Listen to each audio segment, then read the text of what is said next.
Olá, queridos irmãos, queridos amigos que nos visitam através do canal do YouTube da Escola Bíblica Dominical da Segunda Igreja Batista em Fragoso. Sejam muito bem-vindos. Temos mais uma aula, E desejo que o Espírito Santo esteja trabalhando na vida de cada um dos irmãos e que venha contemplar e gerar vida na palavra, transferir vida na vida de vocês. E nesse momento, antes de orarmos, gostaria de agradecer ao pastor Gustavo por estar compartilhando esse momento aqui. Vai estar sendo instrumento de Deus para nos tratar esse tema da lição de hoje. Nós utilizamos a revista Compromisso. Estaremos estudando a 4ª lição, que tem como tema Libertos para Adoração. O objetivo geral da lição de hoje é compreender que o livro de Êxodo ele retoma a história do povo de Israel como nação e narra também como Deus libertou o seu povo da mão dos seus opressores. Eu gostaria de estar orando para iniciarmos esse estudo de hoje. Senhor Deus, grandioso Pai, aqui estamos, Senhor, diante da Tua santa e poderosa palavra.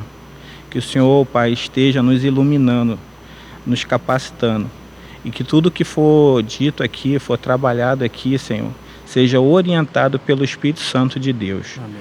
Trabalhe, ó Pai, alcance pessoas que precisam se alimentar da Sua palavra. Cuide, ó Pai, também do pastor Gustavo, que o Senhor esteja o iluminando cada vez mais e sendo esse servo maravilhoso que ele é. Isso eu te agradeço, perdoa por nossos pecados. Em nome de Jesus, amém. Amém. Pastor Gustavo, para começarmos, eu gostaria de saber, gostaria que você compartilhasse, onde a lição de hoje, Libertos para a Adoração, estaria embasada, qual o texto bíblico, qual o texto áureo, qual a visão panorâmica do livro de Êxodo? Boa noite. Quer dizer, que os irmãos possam entender que é um momento muito especial em relação à palavra de Deus. E quando a gente lida com essa lição, ela vai abranger todo o livro de Êxodo. Ou seja, do capítulo 1 até o 40. É muito assunto, naturalmente, para trabalhar em um só tempo, em uma ocasião, mas nós temos um texto áureo. O texto de ouro é um texto bastante conhecido, que se encontra em Êxodo 14:15, o qual farei a leitura dele para que vocês possam acompanhar. 14:15, note bem que nos diz assim: Então disse o Senhor a Moisés: Por que clamas a mim? Dize aos filhos de Israel que marchem. Observe que quando Deus, por que clamas a mim, ele diz, na verdade trata-se de uma oração. Moisés estava orando, falando com Deus em algum momento, e Deus, no seu tempo, responde a Moisés e vai dar a seguinte resposta: Dize ao povo de Israel que marchem, ou seja, dando essa ordem a ser logicamente seguida. Quando a gente aborda os 40 capítulos do livro de Êxodo, a gente vai falar e vai verificar, por exemplo, algumas divisões. São 3 grandes divisões. A primeira divisão é quando fala sobre a libertação do povo de Deus por meio de Moisés. No segundo momento, fala sobre a aliança de Deus mediada também por Moisés. Não é à toa que a gente sempre se refere a Moisés como numa referência à lei mosaica, porque está atrelada à lei de Moisés, que foi dada por Deus num tempo específico. E o terceiro momento é justamente sobre o tabernáculo de Deus, que é erguido por Moisés, mas sob a determinação divina. Em resumo, este é o nosso pano de fundo, do capítulo 1 até o 40, e a gente vai, claro, trabalhar mais alguns aspectos interessantes para que os irmãos venham estar a par sobre essa libertação para a adoração. Perfeito, pastor Gustavo. Como mencionou, interessante porque o livro de Êxodo, como o senhor mencionou, ele começa com os descendentes de Abraão lá no Egito e termina com o povo sendo conduzido à terra prometida sob a direção de Deus através de Moisés como instrumento nas mãos dele, por meio de qual Deus ali no final ali do livro de Êxodo, ele outorga a lei ao povo. Só por questão, pastor, se o senhor me permitir, por título de curiosidade, podemos fazer uma linguagem figurada em relação aos acontecimentos históricos relatados no livro de Êxodo, com a vida e a obra de Jesus Cristo, por exemplo, como a doutrina da redenção? Muito boa pergunta, irmão. Em relação a esses aspectos relacionados, ou essa conexão de Jesus com o Antigo Testamento, de uma forma específica no livro de Êxodo, a gente vai observar, sim, em relação à redenção, porque há aqui, no caso, uma Páscoa, onde há um cordeiro, e é necessário que haja a expiação, haja o sangue seja vertido, e há também, lá segundo o Evangelho de João, capítulo 1, versículo 29, apresentando Jesus como o cordeiro pascal, ou seja, Jesus é o cordeiro de Deus que tira o pecado do mundo. Logicamente que há, sim, várias conexões.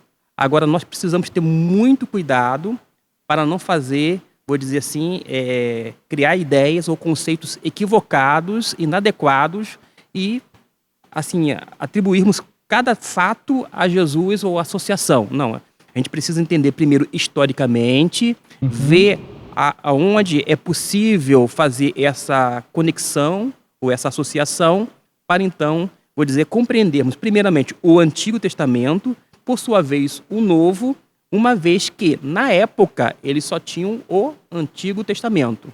A revelação é progressiva, é algo gradual. Hoje nós temos a revelação completa.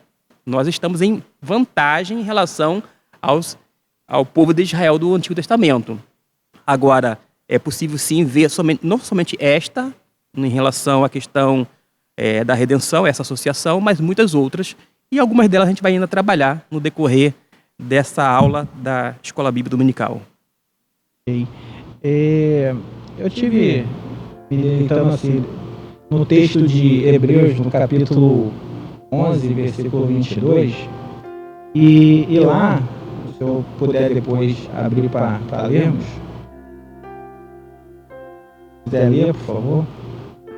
Hebreus, capítulo 11, verso 22.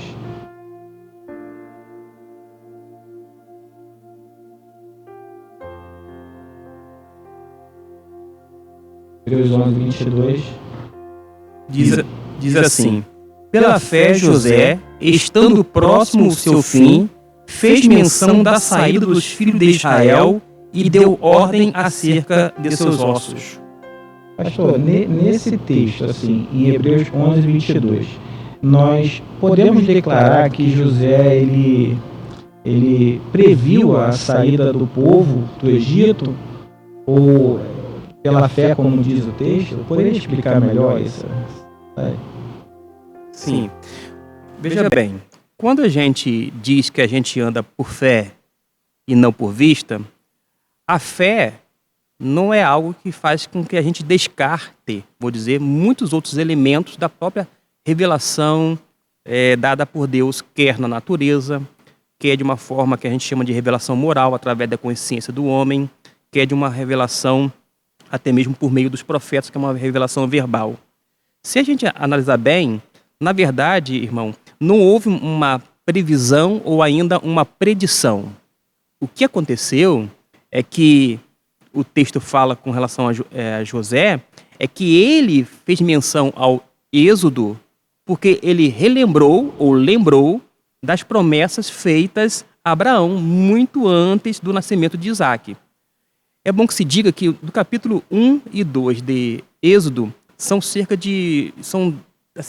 centenas de anos que se passaram. Para ter uma ideia, eu fiz aqui uma anotação, são vários séculos, são cerca de 400 anos, para ter uma ideia. Capítulo 1 até o capítulo 2. Então, quando ele faz menção a José dentro daquele seu contexto, do evento histórico, ele estava fazendo lembrança daquela promessa feita lá em Gênesis capítulo 15. Eu vou fazer questão de fazer a leitura para que os irmãos venham acompanhar e ter um entendimento ampliado. Gênesis 15, versículo 13 e 14, nos diz assim: Então disse o Senhor a Abrão, sabe com certeza que a tua descendência será peregrina em terra alheia, e será reduzida à escravidão, e será afligida por 400 anos. Tu, porém, irás em paz para teus pais, em boa velhice serás sepultado. Ou seja, muito tempo atrás, Deus fala com Abrão. Observe que o nome ainda não é Abraão, o nome ainda não tinha sido mudado. Aliás, é bom que se diga o seguinte: poucas pessoas no Antigo Testamento tiveram os seus nomes mudados. Poucas. Algumas pessoas, quando leem o Antigo Testamento, acham que no Novo Testamento todo mundo está mudando de nome. Não é uma mudança de nome. No caso aqui, Abrão significa o quê? Pai elevado, pai exaltado. Depois, Deus muda o seu nome e ele passa a ser Abraão, indicando como um pai de uma multidão, de muitos povos. Mas, no Novo Testamento, muitas pessoas utilizam nomes que eram, vou dizer assim, ditos de acordo com o seu contexto geográfico. Vou dar um exemplo nos dias atuais. Se eu quiser falar numa referência a João, se tiver um americano aqui, eu falo, é João, John, é John. Em espanhol, é Juan. Francês, Jean. Em russo, Ivan. Não mudou a questão do fonema para os nossos ouvidos, mas significa o quê? Significa justamente João. No grego, é Ioannes. No hebraico, Ionan. Ou seja, o mesmo nome, mas dito de diversas formas. Não houve mudança de nome nenhum. Então, isso já nos ajuda a ir para o Antigo Testamento e não achar que é uma prática, vou dizer assim, comum, frequente, porque não há muita mudança de nome em relação às pessoas. Poderia citar outros casos, como Jacó, que depois passa a ser chamado de Israel.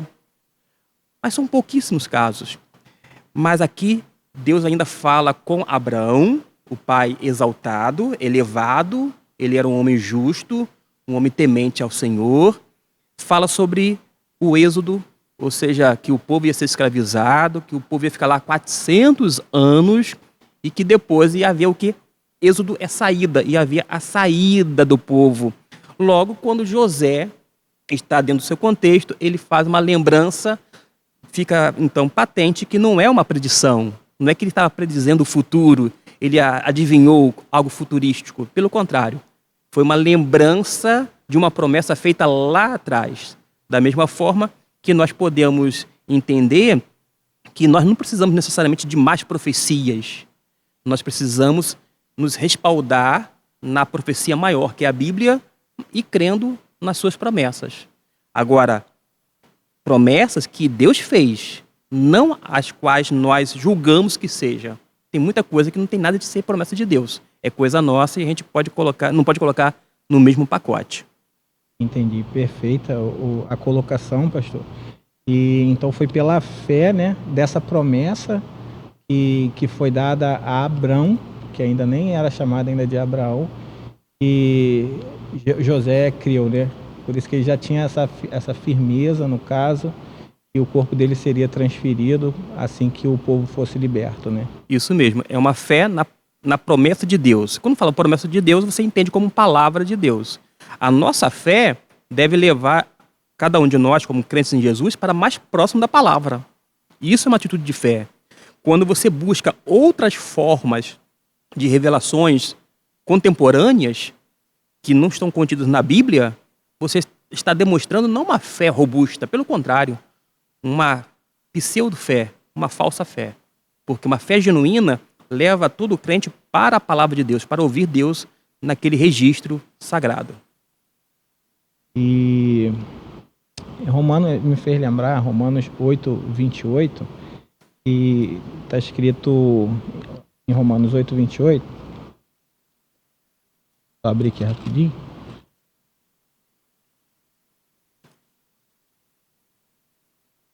E sabemos, né, que todas as coisas contribuem juntamente para o bem daqueles que amam a Deus, daqueles que são chamados para o seu decreto.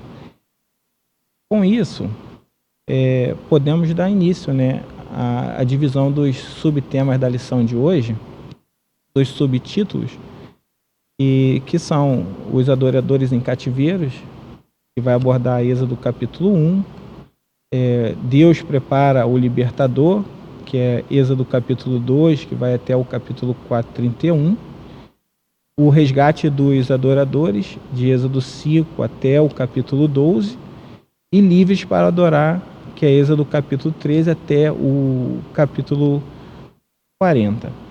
Mas antes, eu fiquei assim, pensativo lendo o primeiro capítulo, e no versículo 7 diz que os filhos de Israel, eles foram muito fecundos e aumentaram muito, e se multiplicaram, e grandemente se fortaleceram, de maneira que a terra se encheu deles. Podemos assim, a gente consegue estimar a quantidade de pessoas que tinham naquela época, só por... Veja bem, a gente tem uma informação bíblica de quantas pessoas foram para o Egito. Segundo a Bíblia, menciona 70 pessoas. Então, 70 pessoas foram para o Egito. Em relação àqueles que ficaram lá e que se multiplicaram, nós temos uma informação bíblica também. Por exemplo, em Êxodo 12, versículo 37, vai colocar como 600 mil. 600 mil homens. Diz o texto bíblico assim, 600 mil homens a pé que saíram do Egito. Alguns estudiosos, porque as mulheres não eram contadas, as crianças de igual modo, estimam que entre 2 a 3 milhões de pessoas. Existem outros relatos bíblicos que já é um recenseamento. Números capítulo 1, versículo 46, vai falar em 603.550 pessoas. É um número mais exato, porque é um recenseamento, não é um número, vou dizer assim, próximo. Porque uma coisa é você falar de algo aproximado, outra coisa é você ser mais exato. Mas ainda assim não é um dado militar, porque se fosse um dado militar, aí sim teria que ter exatidão nos números. Mas o que importa é que a gente tenha essa ideia de 603 homens e 550 pessoas. Agora, arredondando, se foram cerca de 600 mil homens a pé, pode sim chegar em torno de 2 a 3 milhões de pessoas. Agora, como é que a gente vai entender esses 600 homens? Digo, 600 mil homens. Provavelmente, o que chega à conclusão é que esses homens, 600 mil, estavam em idade militar. Talvez assim, de 19 anos para cima. Talvez essa seja a idade Essa faixa etária, da né, época, justamente. Então a gente pelo menos tem essa informação. Agora é fato que se multiplicaram, cresceram muito, de tal modo que deixou em alarde as pessoas lá no Egito. De qualquer maneira, nós temos, por exemplo, a informação que da casa de Jacó foram para lá 70 pessoas e voltaram pelo menos 600 mil homens, fora as crianças e as mulheres. Com esse novo rei, né, que nesse caso, o faraó que percebeu essa grande aumento, a grande multiplicação, e nesse episódio nós podemos ver justamente que tal crescimento era parte, né, do cumprimento das promessas de Deus aos patriarcas Abraão, Isaac e Jacó. Esse novo rei, ele se assusta? Você poderia me orientar melhor, me esclarecer melhor? Olha só, sempre vai haver, e houve nesse caso, aquela teoria da chamada conspiração. Porque, na verdade, por mais que o povo de Israel, que era da descendência de Jacó, estivesse lá no Egito, eles estavam trabalhando, vivendo, vou dizer assim, numa boa. Porque eles tinham deixado o Egito por causa de quê? Na terra de Canaã, houve muita fome, seca, e isso obrigou-os a ir para o Egito, porque era uma terra fértil, por conta do rio Nilo, o rio bastante conhecido. Então eles vão para lá para tentar não apenas sobreviver, mas viver uma vida, vou dizer assim, que hoje a gente chama de digna. Ter o que comer, o que beber e no mínimo o que vestir. E eles fizeram, vou dizer assim, embora eles foram para o Egito, eles foram com as melhores das intenções. Acontece que há essa multiplicação de pessoas, o povo vai aumentando, e aí surge o que eu chamo aqui, né, que atualmente a gente chama de teoria da conspiração. Sempre vai alguém, vou dizer, soprar no ouvido do faraó, dizendo, olha, esse pessoal pode se voltar contra nós. Se eles se alinharem com outros povos inimigos, eles já estão aqui dentro. Então, o negócio aqui vai ficar muito sério, porque além do ataque externo, pode ter um ataque interno.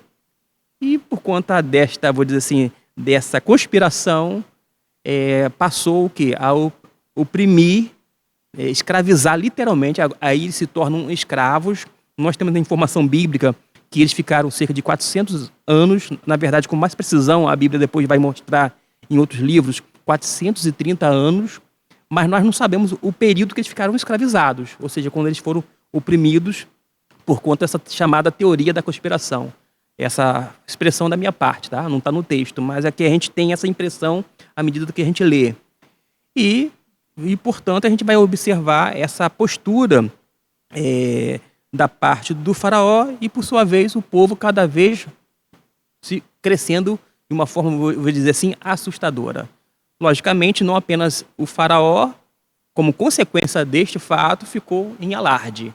Agora, tem situações que nós não temos condições de saber, de recriar até mesmo o evento, porque, como dizia um professor meu, não de forma jocosa, não, ele não queria lacrar, mas tinha vezes que a gente fazia algumas perguntas e ele respondia assim, eu não sei, eu não estava lá para saber, ou seja, não tem informações. Aí ele não gostava de trabalhar com especulação. Então, eu deixo a especulação de lado, nós ficamos com os fatos bíblicos e, particularmente, eu me contento. Eu me contento com esses dados, essas informações que chegaram a nós através da Palavra de Deus. Entendendo que a Palavra de Deus é um documento de fé fidedigno, eu posso confiar e descansar nas suas palavras. Legal, porque mostra que nesse período que José estava governando juntamente com esse faraó, o povo nessa época, né, o povo hebreu nessa época, eles estavam mais alegres, né, um momento melhor do que a situação que agora é apresentado no livro de Êxodo, né, que essa alegria ela acaba se transformando em gemido de aflições. Fechando esse primeiro subtítulo, né, Adoradores em Cativeiro, vamos entrar no segundo tópico, que tem como título Deus prepara o libertador. E nesse título tem como uma passagem entre Êxodo capítulo 2 até Êxodo capítulo 4, 31. Poderia, pastor Gustavo, compartilhar conosco sobre esse segundo tópico? Uma informação que talvez valha a pena para a gente é o seguinte, porque nesse segundo tópico a gente fala sobre uma redenção, porque Deus vai preparar o quê? Um libertador. Há um resgate a ser feito. A gente vai voltar um pouquinho atrás, fazer uma digressão só para a pessoa se situar melhor. A fome e muita seca em Canaã, 70 pessoas da família descendente de Jacó vai até o Egito tentando viver uma vida, não apenas uma sobrevida, mas uma vida, viver ali mesmo. Eles crescem, há uma conspiração, por sua vez eles são oprimidos. Deus ouve os gemidos, os lamentos, porque Deus é um ente justo, é um ser moral, ético. Ele tem piedade, literalmente, daquelas pessoas que estavam sofrendo, sendo inclusive escravizadas. E acontece que Deus tem um plano, vou dizer assim, maior. não apenas para o povo de Israel, mas com o objetivo último de alcançar muitas e muitas nações, porque através de Abraão seriam benditos não apenas as suas famílias, os seus descendentes, mas todas as famílias da terra. E por conta disto, Deus vai preparar quem? Preparar Moisés, como essa pessoa que vai ser preparada para libertar o povo de Israel lá no Egito.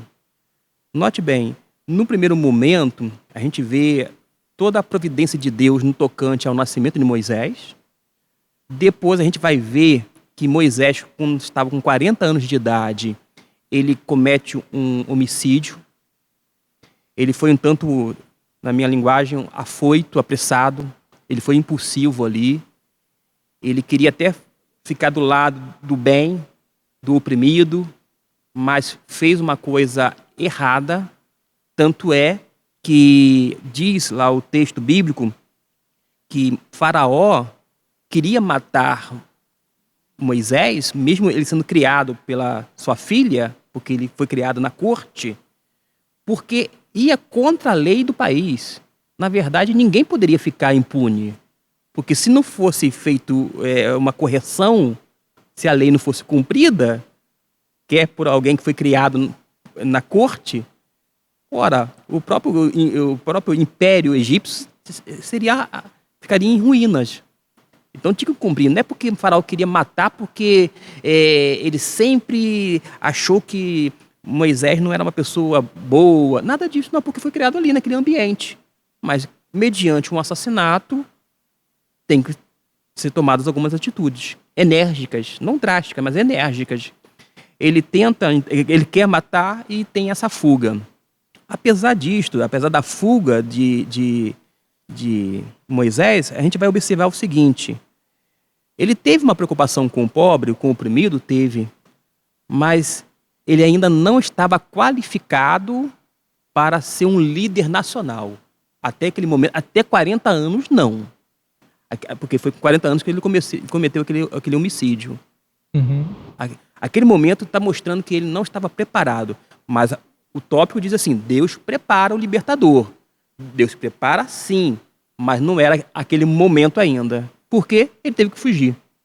Ele teve que fugir e o restante da história, basicamente, todos nós conhecemos ou podemos nos reportar desde que viemos ler ou reler o livro de Êxodo. Mas Deus estava preparando o libertador? Sim. Preparando em que sentido? Para fazer a redenção.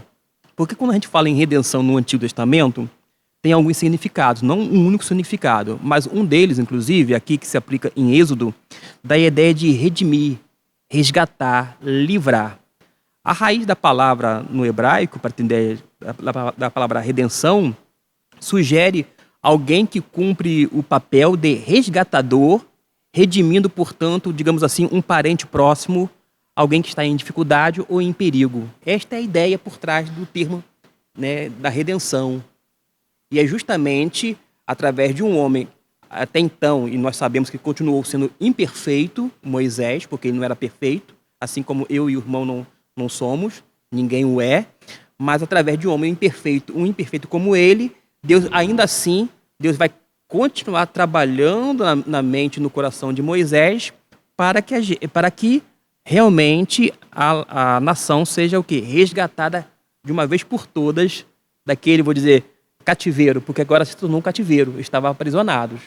Não era mais um lugar, digamos assim, sociável, tipo banho-maria, nada disto. Era realmente um lugar já hostil para o povo. E Deus vai preparando e vai usar justamente esse homem imperfeito como Moisés. Um homem que revelou depois muitos, assim, outros erros que inclusive custou até a entrada na Terra Prometida. Deus fala para ele, olha, dize a rocha. Ele vai lá e, para garantir, para certificar, vai lá e dá uma batidinha na rocha. Dá uma batida e por conta dessa desobediência, apesar da promessa, ele não entra. Ele ficou do outro lado do Jordão. Quem passou foi outras pessoas, mas não Moisés, porque a desobediência sempre vai gerar consequência, quer na vida de Moisés, ainda mais na minha vida ou na nossa vida, né? Vida. Uhum.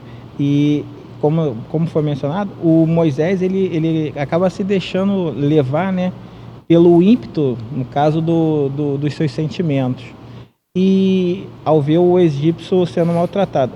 E essa atitude de Moisés ser levado pelo ímpeto dos seus sentimentos pode ter alterado assim o plano de Deus referente a esse sentimento?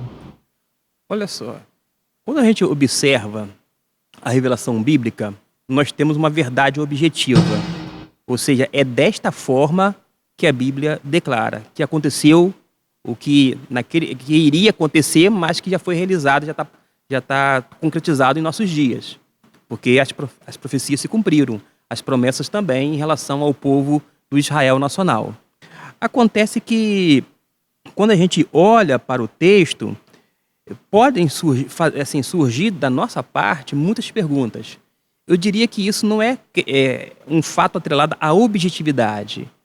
Eu colocaria que é uma espécie de conjectura. A gente pode fazer conjecturas, porém, a gente fica um tanto limitado, porque a gente não conhece assim, o plano de Deus, esse plano na íntegra, não conhece da perspectiva dele. Então, penso que seria temerário qualquer resposta nesse sentido. Agora, uma coisa é certa. Ninguém pode, vou dizer assim, impedir os planos do Senhor. Usando uma terminologia bíblica, operando Deus, quem impedirá? Deus, ninguém pode impedir. Agora, se seria diferente ou não, só Deus sabe. Agora, certamente, ele não ficaria com mãos atadas sem saber o que fazer. Ele é o Deus soberano que está no controle de todas as coisas e continua controlando não apenas a vida do povo de Israel, mas principalmente a nossa vida, a vida da igreja, a vida de todas as pessoas. A gente só percebe esse controle de Deus de uma forma tão nítida quando a gente olha para trás. Vou dar um exemplo aqui. Eu tinha a convicção de que, vou dizer assim, quem me deu a esposa foi Deus. Essa perspectiva, vou dizer que a gente tem aquela impressão, e foi mesmo, porque essa é a leitura que a gente faz quando a gente olha para trás. Mas observe que dentro dessa expressão mencionada agora há pouco, a gente entende que houve também uma decisão humana. Porque o fato de Deus ser soberano não vai fazer e não vai anular a responsabilidade humana que vai envolver as decisões, as escolhas feitas. Então, eu sinto a vontade para, vou dizer assim, alinhar. Eu escolhi, e em algum momento eu fiz a escolha da esposa, né, da pessoa com quem eu ia me casar, mas quando eu olho para trás eu falo assim, Deus me conduziu, né, a minha vida e teve a condução em todo esse processo. São coisas distintas, escolha humana, soberania de Deus, mas eu vou dizer assim, é como um trilho, uma linha de trem, ou seja, tem aqueles dois trilhos assim e caminha junto um com o outro. Um não vai invalidar o outro, mas ainda assim, o ideal é que a nossa vontade, os nossos planos sejam alinhados com a vontade de Deus. Legal, pastor. Na questão, né, de ver, né, como Deus ele cumpre com as suas promessas e ele levanta o libertador, Moisés nesse caso. E o que nós podemos também que eu aprendi também, é que nós como servo de Deus, né, nós devemos também possuir controle sobre nossas emoções, né, porque tem tremendo nessa questão. Pulando para o próximo subtítulo, que tem como o tema o resgate dos adoradores. Êxodo capítulo 5, versículo 1, que vai até o Êxodo capítulo 12, versículo 51.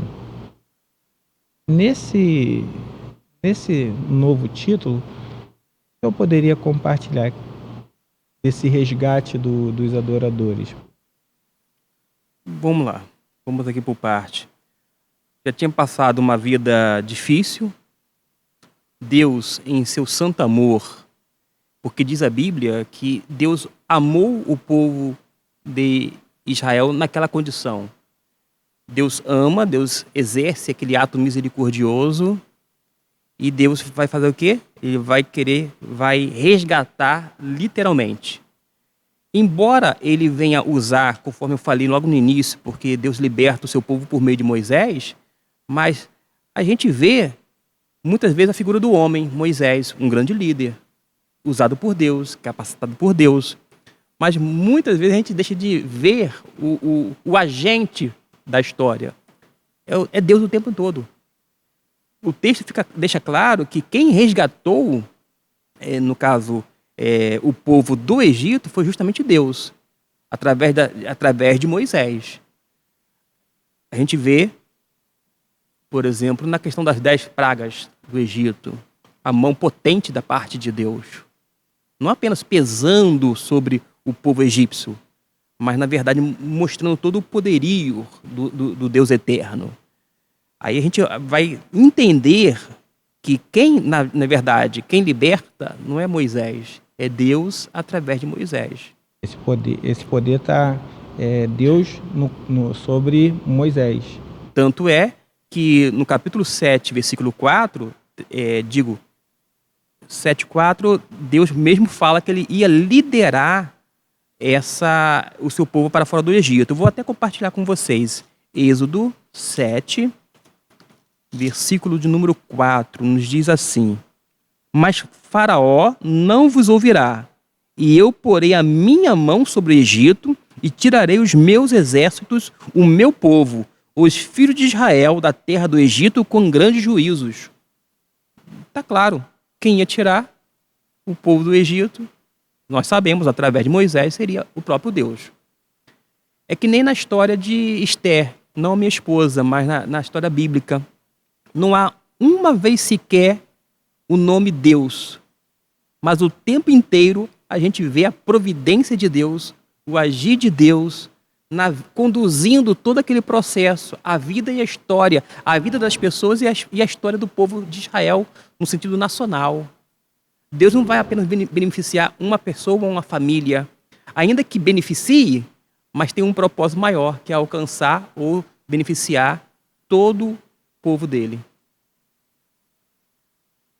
Deus sempre quis, reunir seus adoradores, para que eles tenham uma liberdade para adorá-lo. A gente vai chegar até no final do livro de Êxodo, que ele vai, depois dessa libertação, o povo vai estar livre ali, vai receber a lei para começar a adorá-lo. E o discipulado cristão, nesse caso, ele foi usado como instrumento, de Deus para libertar esse povo. O poder não veio de Moisés, e sim do próprio Deus, que foi Deus que libertou o povo. Mas nessa libertação o povo sofreu. Ele passou por certo sofrimento. Nós podemos considerar, pastor, que a aceitação do plano de Deus sempre ele acarreta mais sofrimentos. Até é mencionado, como o autor da lição até menciona sobre isso, sempre acarreta mais sofrimento, porém com perseverança sempre vem a vitória, no caso. A gente vai precisar ver qual é a perspectiva, qual é o ponto de vista. Alguém disse assim: todo ponto de vista é a vista de um ponto. Ora, se eu sofrer com quanto que venha fazer a vontade de Deus, estou dentro da vontade, que assim seja. Porque coisa terrível é a pessoa sofrer pelas suas falhas, pelos resquícios das suas próprias mazelas espirituais. Consequência de um pecado. Consequência de um pecado. Isso que é terrível. Isso que é apavorante. No caso aqui, se você está sofrendo como parte do povo de Deus, você não é o povo todo, você é parte do povo de Deus, mas está dentro da vontade de Deus, automaticamente, eu vou dizer assim, há um refrigério. A sua alma está leve porque está em paz com Deus. A sua consciência está tranquila. Agora, o inverso, aí já é muito complicado. A pessoa, às vezes, está bem, não passa por sofrimento, mas, em compensação, há uma angústia interna, porque lá no íntimo, ela sabe que, por mais que ela esteja por cima, temporariamente, mas, na verdade, ela está em grandes apuros porque um dia ela há de prestar conta com Deus. E não tem como fugir. Antigamente a gente falava assim, se você morrer... Como assim se você morrer? Não é uma possibilidade não. É um fato concreto, é uma realidade. Vai É acontecer. quando morrer. Quando é que vai ser o dia da minha morte? Eu não sei. Deus o sabe. Mas quando a gente morrer, e um dia vai chegar para todo mundo, a gente vai prestar contas. E ainda que você viva sofrendo ou não, mas só em saber que um dia vai prestar conta com Deus, e não tem como fugir disto, eu acho que já gera uma angústia muito grande. Agora, quando eu digo que o contrário é verdadeiro, a pessoa que pode sofrer por Cristo, sofrer por Deus, mas se ela tem a consciência que ela está fazendo as coisas certas, porque ela está dentro da vontade de Deus, há uma realização, uma satisfação. É diferente da pessoa fazer algo e se gabar. Não é isto. É você fazer a coisa certa, estar dentro da vontade de Deus e ser uma pessoa completamente satisfeita, realizada, porque a vontade sua, na verdade, inexistia. Porque a que realmente importa é fazer tão somente a vontade do Pai Celestial. Que bom, né? Que quando nós podemos entender, né, que somos servo de Cristo, né? Através da redenção na cruz, e sermos testemunha no nosso tempo, independente se estamos passando por um determinado sofrimento ou não, mas nós temos a perseverança e a nossa vitória, ela vai vir. Com certeza. Agora, quando Cristo fala assim, no mundo tereis aflições, eu venci o mundo, a gente precisa entender que nós vencemos porque nos tornamos vitoriosos nele. Não é uma autoajuda, é uma ajuda do alto. Se é que Cristo vive em nós, e a gente faz a vontade de Deus, nós vamos ser vitoriosos em Cristo Jesus. Não é simplesmente porque a gente é capaz. Agora, logicamente, se nós estivermos nele, ele vai nos chamar, vai nos capacitar e vai, sobretudo, estar conosco todo santo dia. Ou seja, ele não vai nos deixar sozinhos jamais. Pastor. Entrando agora no último tópico da lição, tem como título, né, livres para adorar. Ele contempla Êxodo no capítulo 13, versículo 1, e finaliza em Êxodo capítulo 40, versículo 38. Nesse tópico, que agora foi levantado, né? Eles eram cativos, Deus preparou o libertador, depois resgata, e agora eles estão livres para adorar. Nesse título, o que o senhor poderia explanar para a gente? Veja bem, livres para adorar. E a temática é sobre libertos, né? Libertados para adoração. Primeiro que a gente precisa entender um pouquinho esse conceito de adoração. Adorar no Antigo Testamento tem dois sentidos. O primeiro deles, que só se encontra lá em Isaías, pelo menos umas 3 ou 4 vezes apenas, é a ideia de se colocar prostrado diante de Deus em adoração. A pessoa literalmente dobra seus joelhos, coloca a sua testa, vou dizer, na terra, no pó, e está num ato de adoração. Este é um conceito que aparece só em Isaías. Mas o conceito de adoração, ou adorar no Antigo Testamento, literalmente vou dizer assim, é um ritual, é serviço. Pasme, a mesma raiz da palavra trabalho significa adorar. Ou seja, adorar é serviço, é trabalho, é ritual. Por extensão, adoração. Aquele que diz que adora a Deus, serve a Deus. E só serve a Deus se a gente, como consequência desta adoração, a gente passa a servir pessoas. Se eu não sirvo pessoas, eu, na verdade, não estou adorando a Deus. Eu posso ter até um discurso religioso, uma capa de piedade, uma fé fingida, mas não adoro a Deus de verdade. A mão, por exemplo, que levanta nos cultos, eu não tenho nada contra levantar as mãos, eu apenas não tenho o hábito, o costume. O costume pode ser mudado, tá ok? Não é nada pecaminoso, não. Mas as mesmas mãos que levantam, né, para o alto, para o alto no ato de culto, quando nós estamos reunidos na igreja, devem ser as mesmas mãos que têm que estar em prontidão para estender aos necessitados. Porque se eu levanto as mãos no culto, fecho os olhinhos, ou seja, estou todo assim, Aparentemente, em adoração, contrito, melhor dizendo, veio agora, falhou agora há pouco, mas voltou aqui. Estou contrito, mas não sirvo as pessoas. Logicamente, aquilo ali não é um culto verdadeiro, é um falso culto, é uma falsa adoração. Porque quanto mais a gente conhece a Deus, mais a gente vai querer servir as pessoas, independente quem seja crente ou não crente. Inclusive, nós temos uma tendência de pegar versículos e fragmentá-los. A gente utiliza, por exemplo, para ajudar as pessoas, a gente fala assim, a gente tem que ajudar principalmente aos domésticos da fé. Mas qual é a primeira parte? A primeira parte é, fazei o bem a todos, vírgula, principalmente aos domésticos da fé. Ou seja, fazer o bem abarca todas as pessoas.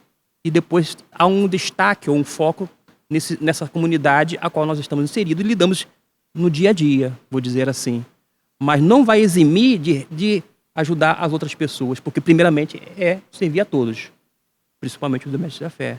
Mas qual é a nossa tendência? É fragmentar, é dividir, é usar versículos de acordo com a nossa conveniência. E no caso aqui da adoração, quando a gente fala assim conveniência, porque se é serviço, se é ritual, se é trabalho literalmente. Mas a gente vai ter que entender que livres para adorar. Mas como assim adorar? Adorar quem e como, onde? Ora, aí vai ser instituído o tabernáculo. Porque em todo o Antigo Testamento, Deus não habita na pessoa, isto é, dentro da pessoa. Deus, através do seu Espírito, ele vem sobre a pessoa, é uma influência que age no indivíduo, capacita, etc e tal. Alguns momentos dá a impressão que entra e depois sai, como Saul, por exemplo, o Espírito do Senhor veio sobre ele, se apossou, daqui a pouco sai, porque indicava então o desagrado da parte de Deus e que o reinado dele estava acabando. Mas não é somente isto. Deus habita no meio do povo. Deus habita com o povo. E como é que a gente vai ver Deus no meio do povo? Deus aparece através da teofania, tipo na sarça ardente, lá no Monte Sinai. Existem vários, vou dizer assim, eventos que mostram essa aparição de Deus de uma forma específica, que é para Moisés ou outras pessoas também. Mas acontece que depois ele vai morar através do quê? Do tabernáculo. No centro mesmo. No centro. Por quê?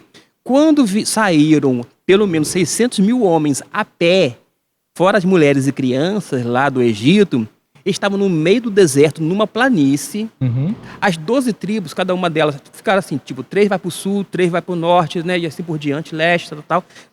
As 12 tribos ficaram espalhadas ali, mas no centro do tabernáculo, indicando que Deus estava com o povo, no meio do povo. E se está diante de Deus, não tem outra coisa a fazer a não ser adorar. Mas adorar não é simplesmente ficar lá cantando louvores, rendendo. Ali no caso lá era salmos, cânticos, né, canções, mas não era somente isso, não. Porque o fato de Deus estar com ele ali, no meio do povo, vai implicar sim em serviço. Mas não é somente isto. Por quê? Como o tabernáculo, que indicava a presença de Deus, era central, Deus estava no meio do povo e com o povo, por extensão, surge essa palavra, tabernáculo. Muitas vezes a gente ouve, ou já ouviu, eu mesmo já preguei, já falei, olha, tabernáculo significa o quê? Tenda, cabana. Essa é a impressão que a gente tem no primeiro momento. Muitos estudiosos, pessoas sérias, tementes a Deus, vai dizer isso. Até porque, quando chega lá em João, quando fala que Jesus se encarnou, a ideia, já na palavra, no termo grego, é Jesus tabernaculou. Essa é a ideia, numa associação ao tabernáculo do uso da palavra do tabernáculo na Antiga Aliança. Na Antiga Aliança. Mas é diferente. Não é tabernáculo, não é, vou dizer assim, necessariamente cabana ou tenda, embora tenha a festa do tabernáculo, que é a festa das cabanas. Isso a grosso modo, mas tem algo mais. E eu estou aqui para isso, né? Lá no capítulo 25, já deixei aberto aqui, ó. Agora há pouco eu estava folheando aqui, me localizei. No capítulo 25 de Êxodo, versículo 9, diz assim: conforme tudo que eu te mostrar para modelo do tabernáculo. Então Deus havia colocado um modelo. E para o modelo de todos os seus móveis, assim mesmo o fareis. Então o tabernáculo era para ser feito sob medida, segundo a ordem de Deus. Mas a ideia aqui de tabernáculo está, vou dizer assim, a sua essência está justamente no versículo anterior. No contexto imediato, versículo 8. E me farão um santuário para que eu habite no meio deles. Como assim? A essência da raiz da palavra hebraica, que forma a palavra tabernáculo, que muitas vezes pessoas se referem como tendas ou cabanas, não estão errados. Mas a essência, a raiz, a ideia é habitar. Mas ainda mais, é vizinho. Entre aspas, aqui para você entender, é vizinho. Como assim vizinho? Tem pessoas, até mesmo crentes, que não falam com seu vizinho. Não dá sequer um bom dia, ou o vizinho também não cumprimenta. Não tem relacionamento com o vizinho. Mas o vizinho é quem está à frente, dependendo da localização da casa, né? Ou que está do lado, mas está sempre ali, próximo da pessoa. Mas quando acontece uma emergência ou urgência, um acidente, por exemplo, a gente não tem tempo nem sequer para pegar o celular e ligar para um parente. A gente corre para o vizinho e pede socorro. O vizinho nem fala contigo, ou você nem fala com o vizinho, mas ainda assim, de pronto, ele atende. Da mesma forma, quando fala que Deus é a ideia de tabernáculo, vou dizer, quando ele fala que vai habitar é de um vizinho, é que ele está sempre ali ao seu lado. Deus está sempre ao seu lado. Deus está contigo. Agora, a questão é, você está zangado com Deus, age em desobediência com Deus, mesmo com a habitação dele ali do seu lado, ou você tem um relacionamento amigável, sociável, ou seja, você se relaciona bem com esse seu vizinho. Mas a ideia de tabernáculo é justamente essa, de habitar ou literalmente vizinho, porque tem essa palavra também, né? Aí tem que ler o versículo 8 para entender, para ver se realmente faz sentido. O que diz assim, ó? Versículo 8, 25, 8. E me farão um santuário, para quê? Para que eu habitarei, ou na minha Bíblia aqui, para que eu habite no meio deles. Ou seja, Deus estaria habitando. É isto que pelo menos a Bíblia mostra. E em toda essa parte, pastor, poderia assim, então, falar um pouco assim, como podemos então prestar um culto a Deus que seja-lhe agradável? Seja-lhe agradável. Seria resultado de um fruto do Espírito? Você poderia falar um pouquinho? Veja bem, para você só vai adorar realmente a Deus e verdadeiramente se você o conhecer. Para conhecer a Deus, você tem que vê-lo. Tem que saber quem Ele é. Aí a gente não tem condições porque a gente não vê Deus. Mas historicamente falando, Jesus, a gente já consegue até visualizar. A gente não sabe nem como é que é o rosto de Jesus. Qual era o tom da voz dele. Mas nós sabemos e conhecemos Jesus, primeiro, pelos seus atos, pelas suas obras, pelos seus ensinos que foram deixados registrados na Bíblia Sagrada. Então, se você olhar para Jesus, que foi Jesus que se encarnou, que habitou entre nós, tabernaculou, que habitou verdadeiramente, e que era o vizinho aqui, que estava do lado das pessoas, certamente, conhecendo Jesus, a gente vai automaticamente conhecer Deus, porque Jesus é a imagem do Deus invisível. Quer conhecer e ver como Deus é? Olha para Jesus. E olhar para Jesus, nós temos que ir para a Bíblia. Ir para a palavra. Quando a gente entende que Jesus, que é necessário conhecer, porque às vezes as pessoas não conhecem Jesus ou não têm noção.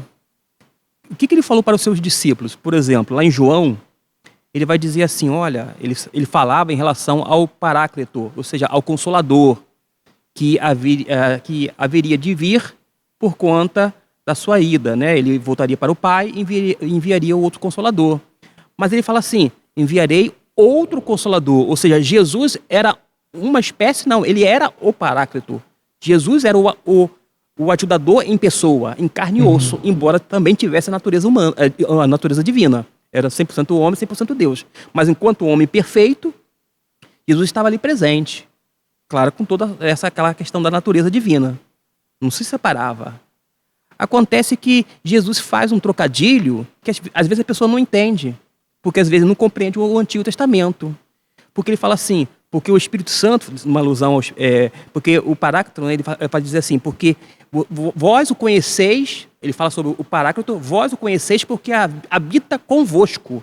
Habitar convosco é habitar com vocês. E Jesus era esse Paráclito.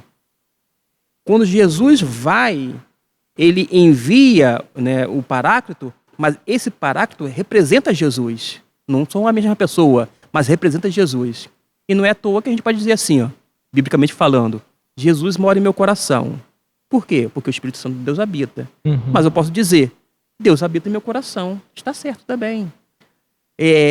Deus, Jesus, o Espírito Santo habita em meu coração. Porque no fundo, toda a trindade, porque a trindade é inseparável, são 3 pessoas distintas no único ser de Deus. Eu sei que é meio complexo entender no primeiro momento.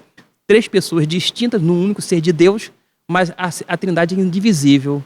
Logo, se uma criancinha falar, Jesus habita no meu coração, está certo. A outra falar, o Espírito Santo de Deus habita em mim, está certo, biblicamente. E a outra falar, a outra pessoa da trindade, também está certo. Mas enfatizar essa questão de estar convosco. Antes, antes lá no Antigo Testamento, Deus estava no meio do povo ou com o povo através do tabernáculo e depois do templo. E naquele tempo de Jesus, o tempo inteiro, Jesus, como o ajudador ou o Paráclito, estava com eles. Com os discípulos, o tempo todo. E era esse Paráclito, ou esse ajudador que falava, deu algumas comissões, né? Vai lá e faça isso. Eles vieram prestar relatório, ficaram eufóricos com o resultado, porque quem tinha mandado era o ajudador, ou o consolador. Mas depois Jesus volta aos céus, envia outro para dar continuidade à obra dele. Porque o Espírito Santo não tem um ministério inédito.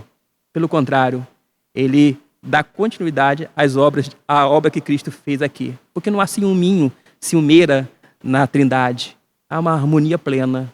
Da mesma forma, nesse ato litúrgico ou de adoração, eu acho que a gente precisa estar harmônicos, primeiramente com Deus, porque, consequentemente, nós vamos viver em harmonia com os irmãos. Agora, muitas vezes, quer uma pessoa seja ranzinza, isto, aquilo, outro, muitas vezes indica que alguma coisa não está no lugar. Precisa estar mais próximo de Deus. Quanto mais perto de Deus, mais próximo das pessoas nós estaremos. Se nós distanciarmos das pessoas, mostra que nós estamos distantes de Deus. Não tem como prestar um culto verdadeiro sem conhecer Jesus e, por sua vez, nesse serviço, porque adoração implica em serviço, estarmos juntos, servindo uns aos outros, ou seja, tendo essa mutualidade. Quanto mais nós entendermos a mente de Jesus, né, e nós podemos contemplar isso através da palavra de Deus, mais ele nos transforma, ele nos capacita a cada dia. Pastor, gostaria de agradecer pelas grandes explicações. A lição foi maravilhosa. Espero que todos que estão no YouTube, tanto irmãos, tanto amigos, estejam sendo muito completados com a palavra de Deus. Amém. E muito obrigado, pastor. Eu que agradeço, né, pela presença do irmão, e é um prazer sempre estar aqui na IBD de uma forma contribuindo um pouquinho, né, com aqueles que nos assistem. O senhor poderia orar para finalizar? Oremos. Senhor Deus nosso Pai, obrigado porque estamos na Tua presença. Obrigado, Senhor, porque estamos também diante do livro sagrado, esse livro que é santo, cuja lei é perfeita, seus mandamentos são retos e justos, que nós possamos, ó Deus, cada vez mais e mais assimilar melhor, a fim de colocarmos em prática. Que à medida, ó Deus, que nós adorarmos o Senhor, nós venhamos a nos aproximar dos nossos irmãos, das pessoas também que não são crentes, para servi-los. Servi-los como se estivesse fazendo isso para o Senhor, da melhor maneira possível, para que o Teu nome venha a ser reconhecido, enaltecido e, sobretudo, glorificado. Continua, ó Deus, nos ajudando em todas as nossas necessidades, pois assim nós te pedimos, e certo de que nós carecemos da tua graça e misericórdia, mas também sabedor de que o Senhor é um Deus misericordioso, que o Senhor venha, ó Deus, suprir todas as necessidades. Assim nós oramos no nome de Jesus. Amém, Senhor Deus. Amém, Jesus. Obrigado, Senhor.